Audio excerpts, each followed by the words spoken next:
Hi there, this is Brian from the Disability Digest. It's been my pleasure here to help people get their disability benefits approved fast since 2006. And in this video, I'm going to help you understand how to explain that you qualify for disability benefits in 2 sentences or less.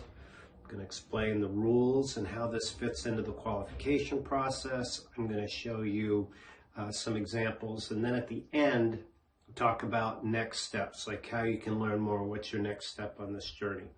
So first of all, this is important because in my experience of speaking with around 9,500 people that have been going through the disability approval process, when they're asked, explain why you cannot work, the common response is, I have degenerative disc disease, I have depression, I have diabetes, and I can't work. Well, those conditions are unfortunate, but that doesn't communicate in the right language for Social Security. So we're going to brush that up a little bit. That's what we're going to work on here today. Now, this will help you in explaining your limitations to Social Security so that you can get approved. Or if you want to use a Social Security disability representative, it'll help you explain your situation so they can clearly understand it and they don't have to ask a zillion questions. When you're filling out the forms, it'll give you the right mindset to fill out the forms. If you're approved for disability, you need to live this every day because the continuing disability reviews are going to be important for you to communicate this exact thing, right? Okay, so let's get on with it. First of all, I'm going to start with the 3 rules, general rules, criteria for the rules for Social Security. I'm going to put them up here. First is you have conditions, whatever those conditions are. Like the degenerative disc disease, diabetes, depression that I use. So that's number 1. Number 2 is those conditions are being treated by a doctor, right? So you have conditions treated by a doctor. Number 3 is despite the fact that those conditions are being treated by a doctor is you have limitations on your ability to work, and those limitations prevent you from doing your job or any job, depending on how old you are and what the criteria is. So if you communicate just your conditions when you are explaining this process, you're not checking all 3 boxes about your limitations. So that's what we're going to go through now. So up on the screen, I'm going to put an example of what's called a residual functional capacity report. And this is a report that is sent to your doctor, that's filled out by your doctor, that confirms that you're being treated by your doctor and what their opinion is on your limitations.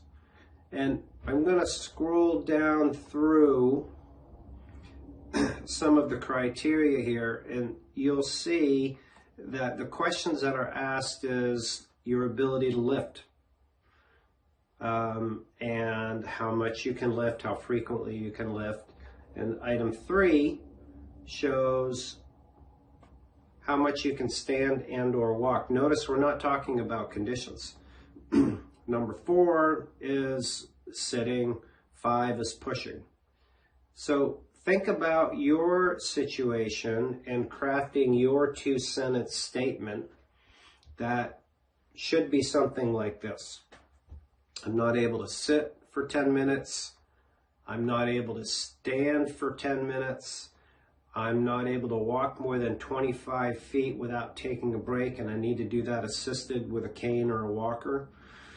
And when you communicate in this fashion, what you're doing is demonstrating that you have limitations, and then of course the medical records will confirm that you're being treated by a doctor and check the other 2 boxes. So it's as simple as that, as working on crafting your, if you will, your elevator pitch, as they say in business, for your disability. So how do you do this? How do you come about this? Journaling. Keeping a pain journal, and I encourage people all the way through the approval process, even when you're approved, part of your job to get and keep your disability income is to journal your limitations. And when you go to the doctor's office, bring in a simple piece of paper with a list of your limitations, just one quick sentence or blurb. I can't walk for more than 15 minutes. I can't stand for more. Just list those and bring them in, even if they're the same thing every time, because when you present these to the doctor and say, I want these put in my medical records to update them, then what that's going to do is going to check the box again for item 3, that you have limitations and your doctor's treating you for the conditions, right? So you get all 3 things taken care of. This will make an enormous difference in your ability to get approved and to keep your benefits. So next steps are, if you are watching us as a result of being in our Social Security Disability Approval course, just look below and you'll see the next step for the next lesson in the course.